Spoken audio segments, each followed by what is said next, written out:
Welcome learners. Today the topic of our discussion is importance of play in in the development of a child. The objectives of our discussion today are we'll be discussing what play is, what are the characteristics of the play. We'll also discuss the role of play in the child's development.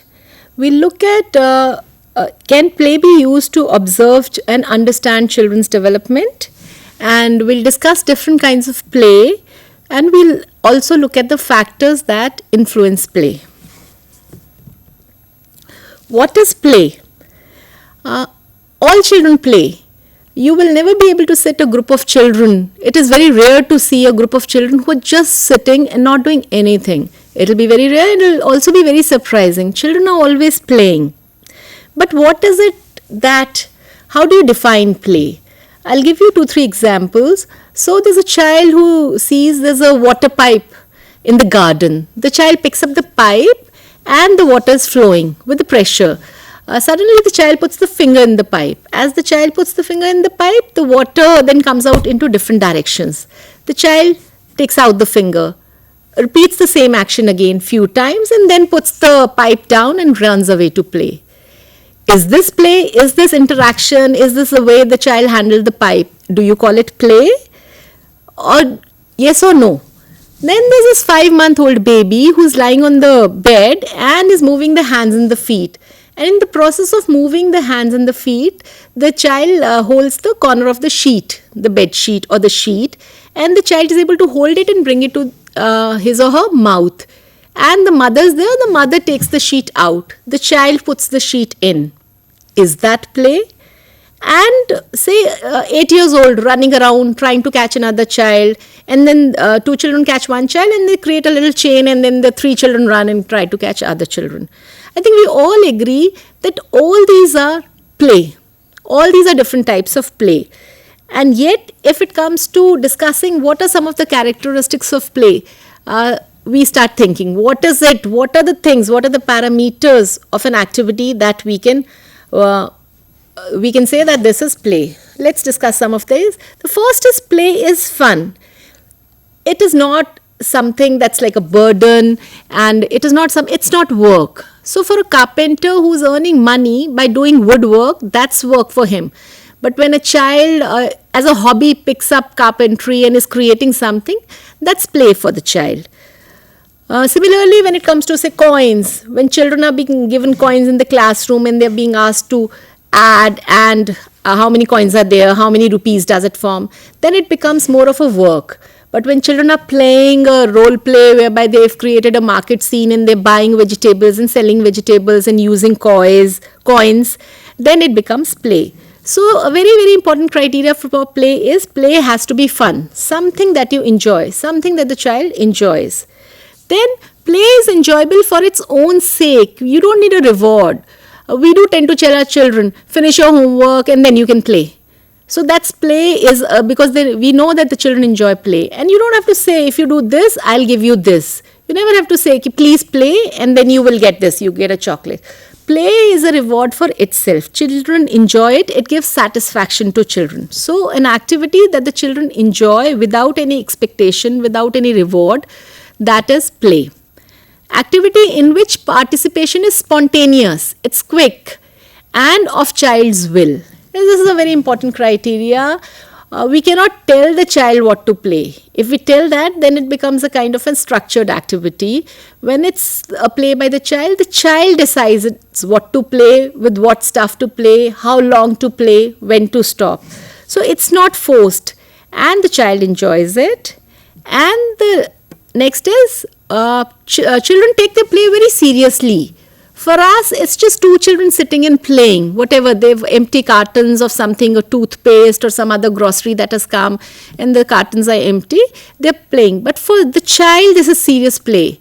So when you observe a child playing, you see how engrossed the child is in that play. The child is not bothered what's happening in and around. And in case you plan to do something or tell the child, oh, he's created a carton, he calls it a train. And you think it looks more like a house, but the child may not agree. Because for the child thinks the box is a train and the child is using the box as a train. Okay, so here now that we've understood what is play, what are some of the characteristics of play, then the next thing that we should discuss is why do children play? What is that need to play? What does it do to you? What does it do to the children? And the different views by different people. But some things that have come out of all these views is that children practice life skills. What are those life skills? Those are the skills where children get ready to play adult roles. So anything that the child is doing, that whole game of teacher and student which children play, or ghar ghar, and then they create roles for themselves, or doctor patient, or any battlefields, kings fighting, all those they are somehow learning the skills of adult roles.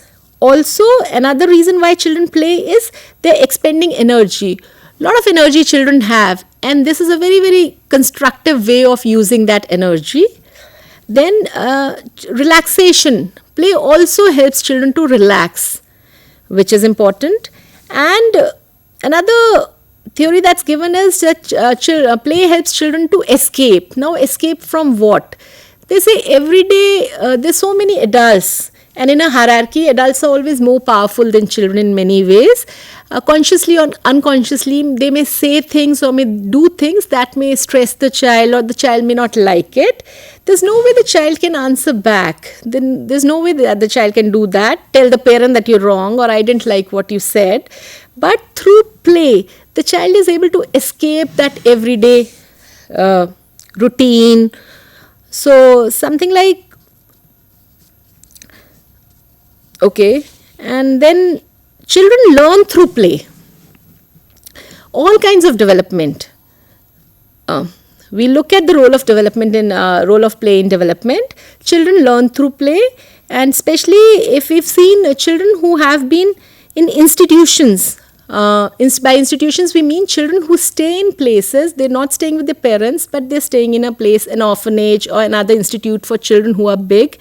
It has been seen that or the children are looked after there. They are given meals, 3 meals a day.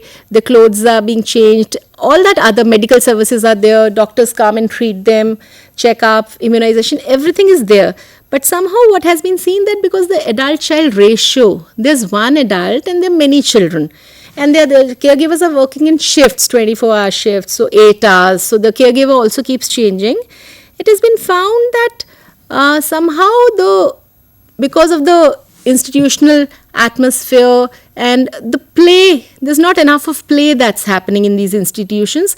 And although the children are otherwise fine developmentally, through heredity, there's no other disability or so, but it has been found that the development in all these physical, social, emotional development, all the areas of development lacks in these children. So which shows that play is such an important component. So we look at the role of play in development for children of all age groups. The first area that we'll discuss is cognitive development. Play promotes in fact cognitive development. How does it do it? It actually helps you to explore, to examine things, to find out answers to your questions, to discover when you're opening up something, there's a toy or even a telephone in the house, a landline phone that has broken down, and the child opens it up and looks at what's inside there, some springs, some screws, all that the child is doing. The child is exploring and learning for himself or herself. A lot of things that children do, they are throwing stones in the water, and every time they splash, the water splashes. If it's a bigger stone, there's more water outside. All these things are teaching them different concepts of heavy and light and stuff. There's an example that I'll discuss is whereby a girl, she is playing with a clay pot, and she puts the clay pot on a ladder, and the clay pot falls. As it falls, it breaks down into pieces. So the child is amazed, and she picks up those pieces and again puts the piece up on the ladder. And again, as the piece falls, it breaks into smaller pieces. But after a point, once the clay pot pieces are small, they do not break once they fall down. So although the child is not asking, and then she leaves it and she goes inside the house and starts playing. But there's this information that has got into the child that probably something to do with clay pots, and from a height when things fall, some things break. and they break into smaller pieces. And every day, so many of these things the child is observing and playing with. All this information gets collected in the child, and the child is able to understand different concepts. In play, children have the freedom to choose things which interest them. That's also very, very interesting. As an adult, I may give the child something. If I don't understand the skills of the child, the abilities of the child, I may give the child something that's probably too easy for the child. You must have seen sometimes you bring a toy and the child is not interested because probably the toy does something and the child has played with it, or the child's age group and the ability and the interest of the child doesn't match the toy. So the toy is kept aside. And there are things, sometimes the child will just bring some sticks from outside, or some stones, or some leaves, or anything, a discarded item. And you feel like asking, do you want to play with this? But the child wants to play with this. What is it? Because it gives the child the freedom to choose, and the child picks up things actually which are neither too difficult nor too easy. The child is always challenging himself or herself. You'll see a child playing with an object for some days and then the child leaves that object. Because finally, whatever it is there for the child in that object to explore, the child has already done it. And then the child moves on to something else in the house. So, in this case, when things are challenging and yet not too difficult and interesting for the child because the child has decided to pick it up himself, then learning becomes pleasure. It's not a burden for the child. The child doesn't have to force himself or herself to do it. The child is cognitively ready to do that thing. Also, since children learn by doing, and there's no better way to understand anything rather than doing it. A simple thing as an adult, if you hear a recipe, it is not very easy to replicate it. But once you cook it yourself, you understand that things went this way, you should have added more of some ingredient or the other. Similarly for a child, if the child who played with the clay pot and understood that a bigger piece, when it falls on certain surfaces, it breaks. But if the same thing was explained to the child orally, probably the child would not have shown any interest. And even if the child would have heard it out, after some time the child may have just forgotten about it. Here then what is the role of a caregiver? When we're talking, we're saying the child learns to do himself, chooses his or her activities, decides what he wants to do, doesn't want to be told by adults. Then one way, are we saying that caregivers are not required? We don't need an adult because the child is good enough to decide what he wants to do? No, it is not that.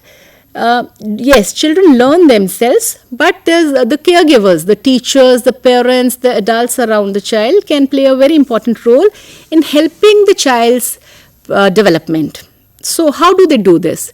Caregivers or adults help children understand their discoveries.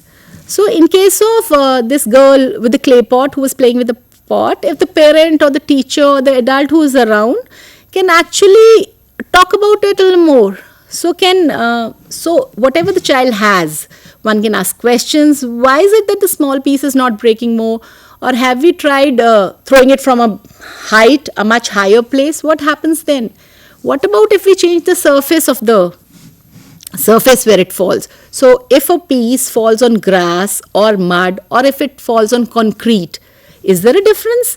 The way the pieces are going to break? So all these by doing all that, the caregiver will extend the child's discovery, will help the child to discover more. Also, one can not only wait for, what is the role of a caregiver? As a teacher, if I feel the way I plan my activities, I can actually create opportunities. All the opportunities are not going to be around the child's day. Or so if I plan a trip to a place, if I plan a trip to a farmhouse or a zoo or some place, I've created an opportunity for discovery. So if I take the children to a zoo, and where they get to see different animals, hear their sounds, see their enclosures, what they're eating, I've planned and created a lot of experiences for them. So I don't have to keep waiting that the child will on his own pick up this thing and explore.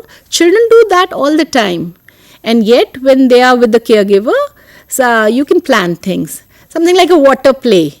a water play activity whereby just containers and different things. So something like a pen, a paper, a plastic item, some wood piece, a metal, some nails. I've collected some things, I've got some containers, and then I bring it to the children, and then I ask the children to put all those objects one by one in the water. And the whole concept of what floats and what sinks. And then a discussion, is there something common between objects which float, and is there something common between objects that sink? So here I've planned an activity that helps the children to discover the concept of sink and float and heavy and light.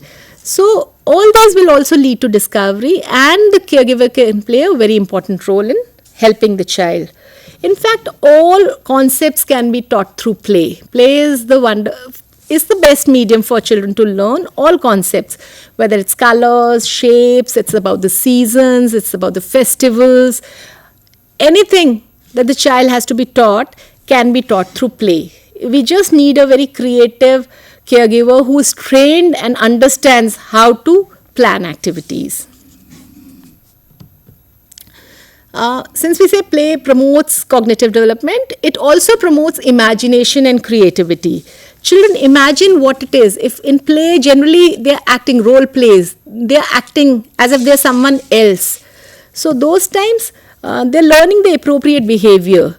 So something like a child, a girl who's playing with a doll, and she's acting like she's the mother of the baby, and she's telling the baby, don't have too many sweets. If you eat too many sweets, you're going to have cavities in your teeth. And the same thing the mother has told the child, which the child is now telling the doll. In that way, the child is actually showing the appropriate behavior that is expected out of her through play. Make believe is a part of children's play, and this is all about creativity. So anything, a plate that has been a broken plate, one child may use it as a table for the doll, the other child may use it as some part of a spaceship. So the child is being very creative, because in make believe anything could be anything. You could become anything, the objects could be anything.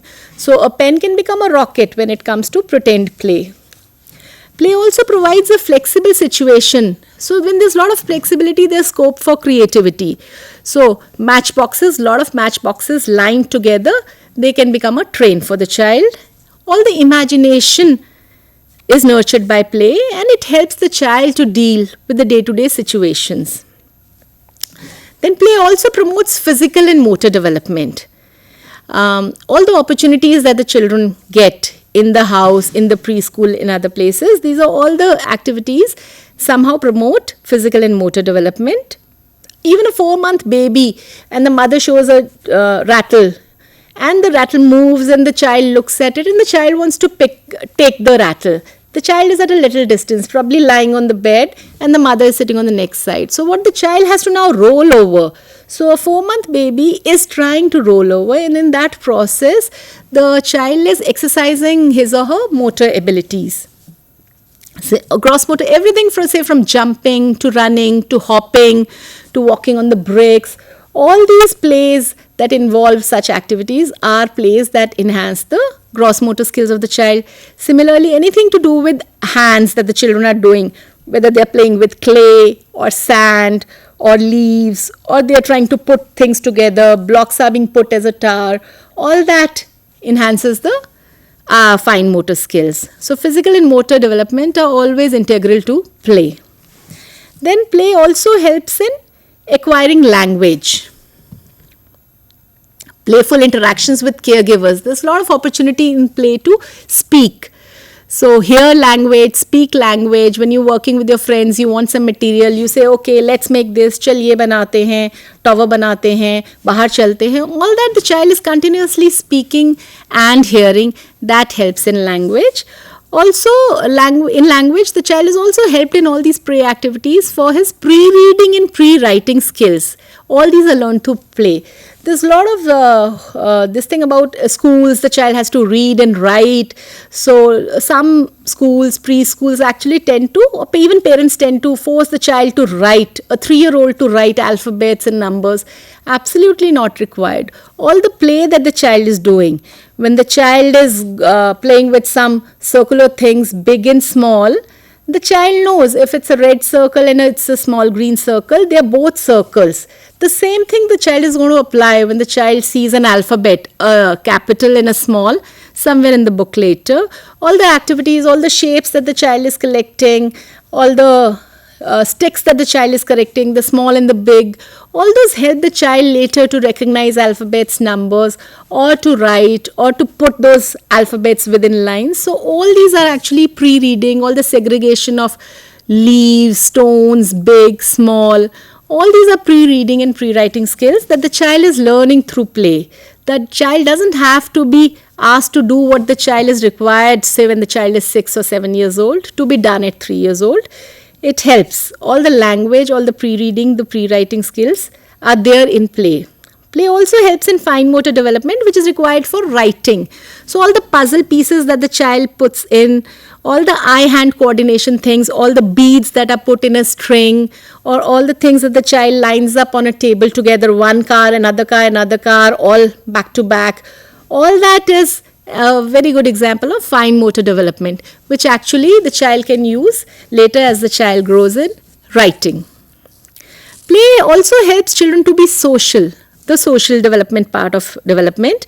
All the daily interactions, initially also with an infant, when the infant and the mother are playing, initially the infant doesn't know I'm a separate being.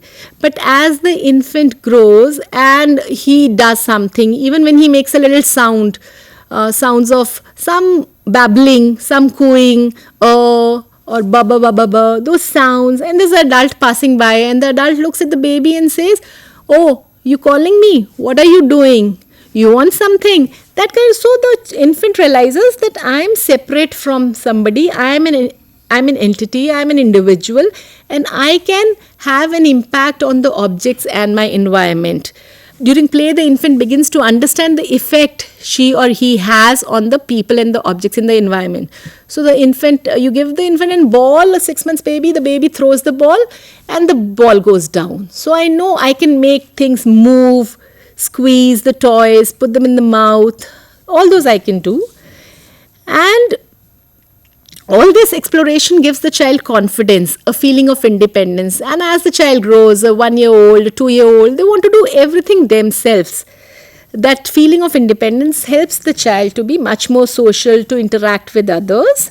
And as the child grows, when the child is in smaller groups in a preschool, the child learns to share, whether it's material. The child has to follow rules slowly as the child is growing. What can be done, what cannot be done, and to take another person's point of view also. So if you're working with another child who has a toy, you want that toy, but you will probably have to give something to the child also. So those ways the child learns a lot of rules of the social environment. Play helps in emotional development also. It's a very good opportunity to express your emotions, and especially the ones which are not allowed in a situation. I'll give you an example of a child. Probably the child is being regularly, very frequently punished by the parents or the father, or probably sometimes even physically punished, a slap or so. So what does the child do? The child has this pent up energy, this frustration about this whole thing. So when the child is playing with a monkey or a toy or something, the child is scolding or probably gives the toy a little slap and somehow expresses his emotions of being upset or being angry with somebody. This helps the child who cannot otherwise. It will all be pent up in the child if the child is not able to express that emotion. Play helps in academic readiness. We already talked about it. All the pre-reading, the pre-writing skills that we discussed that happen through play will all help in academic readiness later. So preschool, before the school, the term only says you getting ready for the school, those kinds of things. Play is also a means of understanding children's development. So when we look at children, we get to know what they can do or what they cannot do. Children's ability, their level of understanding, what kind of a personality does the child have. All these you are able to see when you are able to look at, observe children. In fact, that's the time children are not even very conscious when you observe them playing. And so you will be able to see what can a child do, what can a 3-year-old do and what a 5-year-old can do. Or probably a 3-year-old is riding a tricycle and exploring the environment. But a 6-year-old can even probably climb a small tree or something like that. So we get to know what the child can do through the play we can observe that. Play and learning, they are so interlinked. Every age, if you see, all the learning is happening through play. So in infancy, you're able to see the child is learning through whatever the child is doing. All the things that the child is picking up, all the child is exploring. And then play also helps, it holds the child's attention. If you see, the child has a very short attention span, but if you see children playing, they'll spend time, and slowly as they play, the time increases for those activities. The play is able to hold the child's attention. And learning through play is always fun, and anything that is fun actually encourages the person to learn. The different kinds of play that we can talk about depends on the space availability or the material that is being used or the skill of the child. So we have this play, free and structured play. As the name suggests, free is when the child is free to pick up a toy or a game or an object and use it the way the child wants to use. And while structured is when somebody structures it for the child. Say if the teacher gives all children some clay and says, see, we all have to create an apple out of it, then it becomes a structured activity. But when the children pick up the clay and may create whatever they want to, then it's a free play. Similarly, outdoor and indoor, as the name suggests, all the activities, running, jumping, hopping, all that happens outdoors is outdoor play, and all that is done inside the rooms is indoor play. The next is individual and group play. Children like to play on their own also, especially young children till 3 or 4 years of age. They're not able to do a lot of group play. They're not able to understand the other children and their needs. And so they play individually. That's individual play. And group play, when in small groups or a little bigger groups, children play together, share material, create something. Those are group play activities. Vigorous and quiet play. Quiet play is where children are just sitting, probably doing a puzzle, blocks, those kinds of things. And vigorous play is where there's a lot of energy involved. So a lot of running around when it's involved. They're jumping, playing a musical chair, or dancing to some music. Those are vigorous play activities. And the last category that we can discuss is sensory, motor, and symbolic play. In the first 2 years of life, most of the play that happens for a child is through the child's senses. The child touches something and then feels it, tastes it, smells it, uses the senses, and the child's motor ability. So if the child can crawl, the child will move to some object and pick it up. So senses and motor. And as the child reaches the age of 2, then that's the time the child starts some kind of a symbolic play, which means that the child starts using things as a symbol. That's the time the child may just invert a cup and say it's a mountain, or create it as a table for the doll or something. These are some different kinds of play that children do. The last topic for the day is factors that affect play. There are various factors. The first is the age of the child. Depending on the age of the child, the kind of the play keeps changing, the content of the play keeps changing, and the amount also.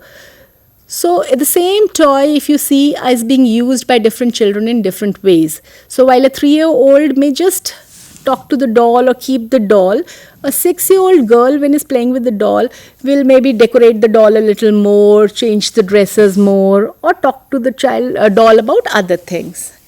Does gender impact play? This is very interesting. If you see infants, children around till 2 years of age, you will see boys and girls. Their play is very similar. And yet, as they are growing, after that, you see boys tend to pick up certain kinds of toys or get involved in certain kinds of activities. And girls choose some other things like dolls or kitchen utensils or those kinds of things. And the question here is this all physiological? Is it that as boys and girls grow, they do different things? Is it to do with our physical aspects of our physical and physiological aspects of our bodies, or is it more about social expectations? Is it that parents don't want the boys to play with dolls and the girls to probably climb trees and do battlefields and with swords and run around and try to kill each other, those kinds of games, or with guns? So what is it? It has been seen that actually it's the societies, it's the expectations from the adults around. It is not that the boys would not like to play, but they've not been offered those kinds of toy material. And even if they were playing, somewhere or the other, somebody has said something. What are you playing with, the doll? Are you a girl? Or something like that. Those kinds of comments. And slowly, as children grow, their toys, the material, the kind of activities also. So for girls, it's like play girl-like games. Ladkiyon ki tarah khelo. Those terms, all these messages that are coming to the girl slowly. And then she picks up certain kinds of things. And even the activities that the girls are required to probably help the mother somewhere in the kitchen or do these kinds of tasks. And the play is also something like that. Then culture. All cultures have some child rearing practices. Something like massage in a lot of Indian cultures. So all those are activities that are based. We have specific toys from different areas, different states of our countries, wooden toys from some specific states, and paper toys from another place. All that impacts. Other things like social class, what kind of money does the family have, what kind of time does the family have, where is the child staying, in a city or in a slum or in a village, that will impact the play. Even the books, the TV, the audiovisual medium affects the kind of play children have. But the most important, this thing is the quality of experiences. The most important thing, irrespective of whether the parents have the money, they do not have the money, does the child have enough toys or not, the most important thing is quality of experiences. A child from a poor family also, where the parents are able to devote time to the child, the father is able to talk to the child, play with the child with whatever little material that has. And another family whereby there may be a lot of money, a lot of toys, material, but adults are not available. The parents are too busy for the child. They don't have time for the child.